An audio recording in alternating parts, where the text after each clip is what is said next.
Hi friends, welcome to Manjushree cooking. ഇന്ന് ഞാനിവിടെ ഉണ്ടാക്കുന്നത് തനി നാടൻ രീതിയിൽ കേരള സ്റ്റൈൽ മട്ടൻ കറിയാണ്. അപ്പോൾ അത് ഉണ്ടാക്കാൻ വേണ്ടിയിട്ട് 1/2 kg മട്ടൻ നന്നായി കഴുകി വൃത്തിയാക്കിയ ശേഷം വെള്ളം ഡ്രെയിൻ ചെയ്യാൻ വേണ്ടി സൈഡിലോട്ട് മാറ്റി വെച്ചിട്ടുണ്ട്. എന്നിട്ട് ഇതേപോലത്തെ ഒരു പാനിലാണ് ഞാനിത് ഉണ്ടാക്കുന്നത്.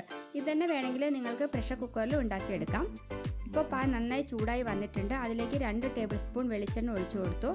എന്നിട്ട് ആ വെളിച്ചെണ്ണയിലേക്ക് 4 ഏലക്ക ചതച്ചത്, ഒരു ചെറിയ കഷ്ണം കറുവാപ്പട്ട അതുകൂടെ ഒന്ന് ചേർത്ത് കൊടുത്തു. ഇത് മൂത്തിട്ട് ഒരു നല്ല സ്മെൽ നമുക്ക് കിട്ടും. ആ സമയത്ത് നമുക്കിതിലേക്ക് 1 ടീസ്പൂൺ ഉലുവ ചേർത്ത് കൊടുക്കാം. ഇനി ഉലുവ കൂടെ നന്നായിട്ടൊന്ന് മൂത്ത് വരട്ടെ. നമ്മൾ നാടൻ രീതിയിൽ മട്ടൻ ഉണ്ടാക്കുമ്പോഴാണ് ഇങ്ങനെ ഉലുവയൊക്കെ ചേർത്ത് കൊടുത്തിട്ട് ഉണ്ടാക്കുന്നത്. ഉലുവ നന്നായി മൂത്ത് വന്നിട്ടുണ്ട്. ഇനി ഇതിലേക്ക് ഒരു വലിയ കഷ്ണം ഇഞ്ചി നീളത്തിൽ സ്ലൈസായിട്ട് അരിഞ്ഞെടുത്തതാണ്, അത് ചേർത്ത് കൊടുത്തു. ഇനി ഒരു 10-12 വെളുത്തുള്ളി അത് ഇതുപോലെ സ്ലൈസായിട്ട് നീളത്തിൽ അരിഞ്ഞെടുത്തതാണ്, അതുകൂടെ ചേർത്ത് കൊടുത്തു. എന്നിട്ട് ഇത് രണ്ടും കൂടെ നന്നായിട്ടൊന്ന് വഴറ്റിയെടുക്കണം. 1 മിനിറ്റ് സമയം എടുത്തിട്ട് ഇതിൻ്റെ ഒരു പച്ച ടേസ്റ്റ് ഒന്ന് മാറുന്നവരെ ചെറുതായിട്ടൊന്ന് വഴറ്റി കൊടുക്കാം. ഇനി ഇതിലേക്ക് ചേർക്കേണ്ടത് സവോളയാണ്. അതിന് വേണ്ടിയിട്ട് ഒരു മീഡിയം സവോള ഞാനിവിടെ സ്ലൈസായിട്ട് അരിഞ്ഞെടുത്തിട്ടുണ്ട്, അത് ചേർത്ത് കൊടുത്തു. അതുപോലെ കുറച്ച് ചെറിയ ഉള്ളി, ഒരു 10 ചെറിയ ഉള്ളി ഞാൻ എടുത്തിട്ടുണ്ട്, അതുകൂടെ തിന്നായിട്ട് അരിഞ്ഞത് ചേർത്ത് കൊടുത്തു. എന്നിട്ട് നന്നായിട്ടൊന്ന് മിക്സ് ചെയ്ത് കൊടുക്കുക. നമ്മൾ നാടൻ രീതിയിൽ മട്ടൻ ഉണ്ടാക്കുമ്പോൾ ഇങ്ങനെ ചെറിയ ഉള്ളി കൂടി ചേർത്തിട്ട് ഉണ്ടാക്കുമ്പോഴാണ് അതിൻ്റെ ഒറിജിനൽ ഒരു നാടൻ ടേസ്റ്റ് നമുക്ക് കിട്ടുള്ളൂ. എന്നിട്ട് ഈ സമയത്ത് നമുക്ക് കുറച്ച് ഉപ്പ് ചേർത്ത് കൊടുക്കാം. അപ്പോൾ സവോളയുടെ കൂട്ടത്തിൽ നമ്മൾ ഉപ്പ് ചേർത്ത് കൊടുക്കുമ്പോൾ ആ സവോള പെട്ടെന്ന് തന്നെ നമുക്ക് മൂത്ത് കിട്ടും. എന്നിട്ട് നന്നായിട്ടൊന്ന് മിക്സ് ചെയ്ത് യോജിപ്പിക്കുക. ഇനി ഇത് ഒരു ട്രാൻസ്പെറൻ്റ് ആകുന്നവരെ നമുക്കൊന്ന് വഴറ്റിയെടുക്കണം. അപ്പോൾ ഒരു 5 മിനിറ്റ് സമയത്തിനുള്ളിൽ തന്നെ നമുക്കിത് വഴണ്ടി കിട്ടും.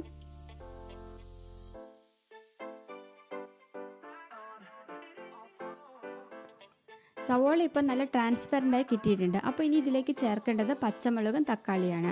അപ്പോൾ അതിന് വേണ്ടിയിട്ട് ഒരു വലിയ പച്ചമുളക് ഞാനിവിടെ സ്ലൈസാക്കി അരിഞ്ഞെടുത്തതാണ്, അപ്പോൾ അത് ചേർത്ത് കൊടുക്കുക.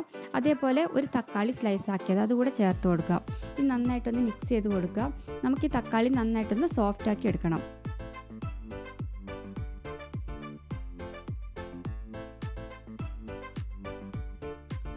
ഇപ്പോൾ തക്കാളി നന്നായി വെന്തിട്ടുണ്ട്, നല്ല സോഫ്റ്റ് ആയിട്ടുണ്ട്. അപ്പോൾ നമുക്ക് ഗ്യാസ് നന്നായിട്ട് താത്തി വെച്ച ശേഷം ഇതിലേക്ക് ആവശ്യമായിട്ടുള്ള പൊടികൾ ചേർത്ത് കൊടുക്കാം. 1/2 ടീസ്പൂൺ മഞ്ഞൾപ്പൊടി ചേർത്ത് കൊടുക്കാം. 2 ടേബിൾ സ്പൂൺ കാശ്മീരി ചില്ലി പൗഡറും 1 ടീസ്പൂൺ സാധാരണ എരിവുള്ള മുളക് പൊടിയും അതിലൂടെ ചേർത്ത് കൊടുക്കാം. പിന്നെ 2 ടേബിൾ സ്പൂൺ മല്ലിപ്പൊടി ചേർത്ത് കൊടുക്കാം. 1 ടീസ്പൂൺ ഗരം മസാലപ്പൊടി കൂടെ ചേർത്ത് കൊടുക്കാം. അപ്പോൾ ഇത്രയും പൊടികൾ ചേർത്ത് കൊടുത്ത ശേഷം നന്നായിട്ട് മിക്സ് ചെയ്ത് യോജിപ്പിക്കുക. ഈ പൊടികളുടെ പച്ച ടേസ്റ്റൊക്കെ ഒന്ന് മാറുന്നവരെ നമുക്ക് ഒന്ന് മിക്സ് ചെയ്ത് കൊടുക്കാം.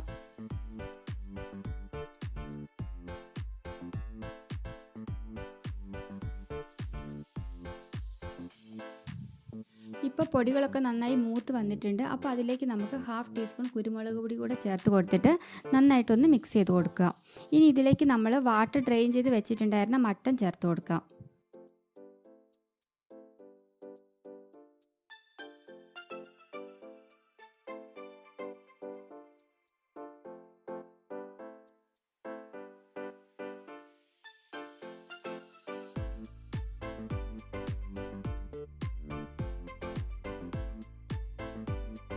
ഇനി ഇത് നന്നായിട്ടൊന്ന് മിക്സ് ചെയ്ത് മട്ടനും മസാലകളും ഒക്കെയും കൂടെ ഒന്ന് യോജിപ്പിച്ചെടുക്കുക.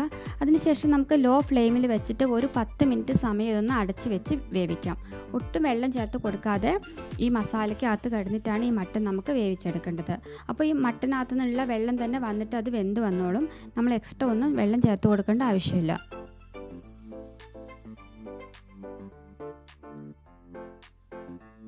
ഇപ്പോൾ 10 മിനിറ്റ് സമയം കഴിഞ്ഞിട്ടുണ്ട്. ഇനി ഇതൊന്ന് തുറന്ന് നോക്കാം.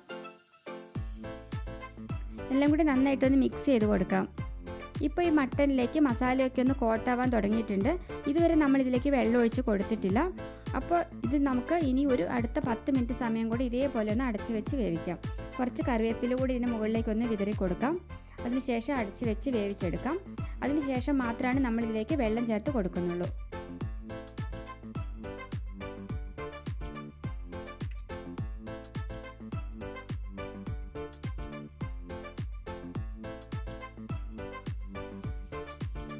ഇപ്പോൾ ടോട്ടൽ 20 മിനിറ്റ് സമയം നമ്മൾ ലോ ഫ്ലെയിമിൽ വേവിച്ച് കഴിഞ്ഞു. അപ്പോൾ നമുക്ക് തുറന്ന് നോക്കാം. ഇപ്പോൾ ചെറുതായിട്ട് വെള്ളം അടിയിൽ കാണുന്നുണ്ട്. നമ്മൾ ഒഴിച്ച വെള്ളമല്ല, മട്ടനിൽ നിന്ന് വിട്ട് വന്നിട്ടുള്ള വെള്ളമാണ്. എന്നിട്ട് നന്നായിട്ടൊന്ന് മിക്സ് ചെയ്ത് കൊടുക്കാം. ഇനിയാണ് നമ്മളിതിലേക്ക് ആവശ്യമായിട്ടുള്ള വെള്ളം ചേർത്ത് കൊടുക്കുന്നത്. മട്ടൻ വേവാൻ ആവശ്യമായിട്ടുള്ള വെള്ളം ഈ സമയത്ത് ചേർത്ത് കൊടുക്കാം.